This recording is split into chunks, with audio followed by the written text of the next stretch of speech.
Good morning, guys. It's Miss Nichols again, and I want to talk to you guys a little bit more about Prep List. In the past couple weeks, Prep List hasn't been up and running, and so therefore, you guys haven't been able to do standalone sessions or work on sample questions. I have provided your teachers with worksheets, and so many of them have picked those up to have you guys at least practice on some math problems to hopefully get you guys ready to take the standalone Prep List sessions.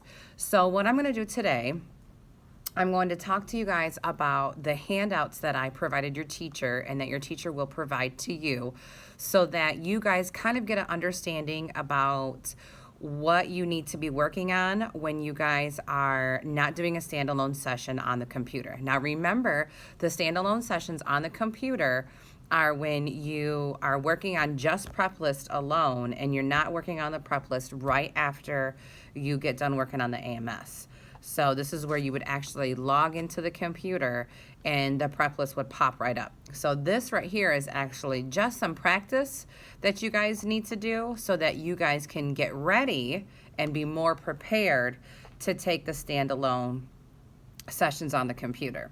So what I'm going to show you right here, when you have little sheets like this and it has lists of concepts right here, this is the list of concepts that are on your Prep List. So some people have 5, some people only have 1, and some people have a little bit more than 5, maybe like 7 or 10.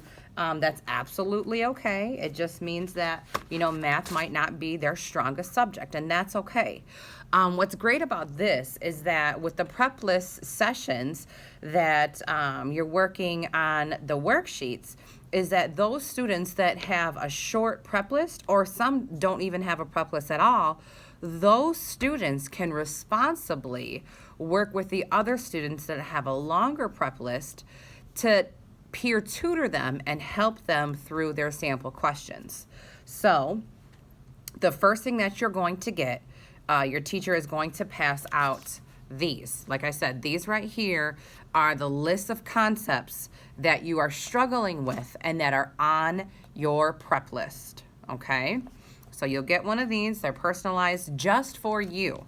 So we've taken all the data that you've used from your math AMS, your diagnostics. If you're brand new, it's your placement test. We've gathered all that information and created a plan to help you be more successful in math. So this is specifically designed just for you, okay?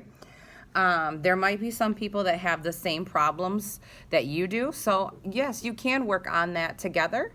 But it's best that you are trying to figure it out on your own and are working with a peer tutor, if that's the case.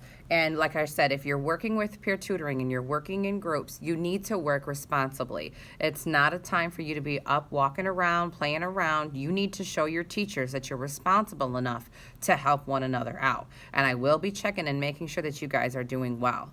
Okay, so this is the time to prove yourselves to not only your teachers, but to me as well. Okay, so then after you get your concept list, you're going to have your sample questions, and they're going to look like this, okay? Now, some of them there's a lot of sample questions. Some of them only have, 1 page of sample questions. Some only have like a half a page of sample questions. And that's absolutely okay. Once again, that just shows that, some people might have a longer list than others, and that's perfectly fine. That just means that you need to work a little bit harder so that you can do a little bit better in math, and so that also, you can get a little additional tutoring to be more successful on the standalone Prep List sessions. I want to also point out too is that if you're not taking your AMS seriously and you're just kind of rushing through it, that's the reason why a lot of times that you have questions and concepts on your Prep List is because you're not taking your AMS seriously. And when you don't take your AMS seriously, then that just only adds on to how long your Prep List is going to be. So you need to make sure that you're working extremely hard on your AMS so that you don't get more concepts added to your Prep List. That means that you need to study the night before. You need to make sure that you're paying attention in class. And you need to ask questions when you don't understand something. And when you go to tutoring sessions, you're taking it seriously. Okay, that's a little off topic, but it's very relevant information. So like I said, you're going to get the sample questions. They look like this, and your teacher is going to pass them out to you. They're individualized as well. I suggest, because some of them will show up like this, where you have this person's prep list questions, sample questions, and then their sample questions end right here. You're going to need to cut on the line right here. So teachers, if you want to assign a student to help with that, that would be great. Student Life would have loved to have done it, but we just don't have the time to do it. But if you pass these out and distribute these, the kids can get these done really fast. So they need to be cut like that. There's a couple other people that have pages like this. Once again, you're going to need to cut like this. They don't print very, they're not printer friendly, that's for sure. But just if you cut along the line right there, then you'll separate the two students' their sample questions. Sometimes people only have one sample question. Sometimes people have 3 sample questions. It just depends on how many sample questions are available on the prep list for them to do. So you'll notice that some concepts have 3, some only have 1. And there's nothing that I could do about that. That's just how it is in the system. So once students receive their concept lists, and they receive their sample questions, then they can start working on these sample questions, and they can, ask questions if they need help, but they need to make sure that they're being productive.